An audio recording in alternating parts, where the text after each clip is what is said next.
Hello hi అండి, నమస్తే, welcome back to my channel. చపాతీలు మెత్తగా రావాలంటే చపాతీ కలిపేటప్పుడు కొంచెం నూనె వేసుకోవాలి. చపాతీ పిండి ఉప్పు వేసుకోవాలి, కొంచెం ఆయిల్ వేసుకోవాలి, కొంచెం వాటర్ వేసుకొని పిసకాలి.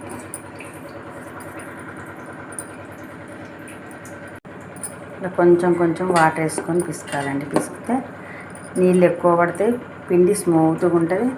మనకు ఈరోజు చేసిన తెల్లారి వరకు కూడా మెత్తగా మంచిగా ఉంటాయండి. కొంచెం వాటర్ వేసుకుంటూ పిసకాలి. కానీ చపాతీ పిండి ఇట్లా ఉండాలి, స్మూత్గా ఉండాలి, అంటే బాగుంటాయి.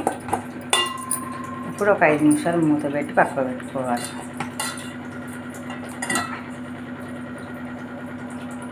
చపాతీలు చేయాలనుకుంటే మనం ఇంట్లో నలుగురు ఉన్నాం అనుకోండి, మనం వేస్ట్ కాకుండా ఎండి కావాలనుకుంటే చపాతీలకి ఇట్లా పట్టాలి.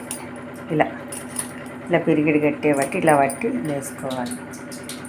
చపాతీ చేయాలనుకుంటే ఒకటి, మన ఎన్ని మనిషికి 2 చేస్తాం అనుకుంటే 2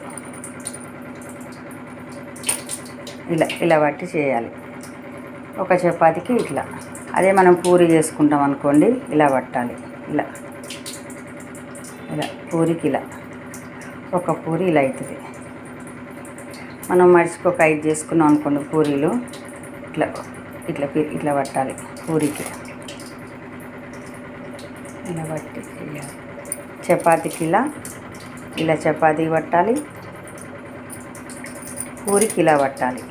ఇలా మనకి వేస్ట్ కాకుండా ఉంటే మనం ఎప్పటికప్పుడు కలుపుకొని ఫ్రెష్గా చేసుకున్నాం అనుకోండి, నైట్ కలిపిన పిండి పొద్దున చేసుకున్నాం అనుకోండి, నల్లబడి బాగుండవండి.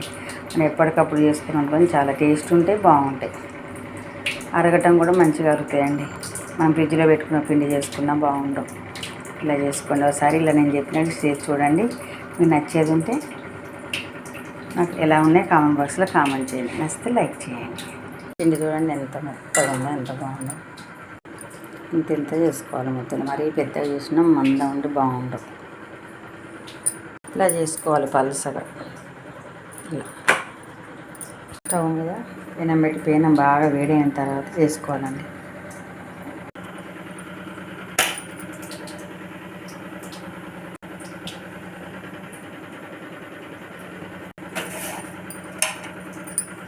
ఇలా కాసుకోవాలి. చపాతీలు చూడండి ఎంత బాగున్నాయో, మెత్తగా చూడండి. మీకు కానీ వీడియో నచ్చితే లైక్ చేయండి, షేర్ చేయండి. వండల కుకింగ్ ఛానల్ సబ్స్క్రైబ్ చేసుకోండి. బాయ్ అండి.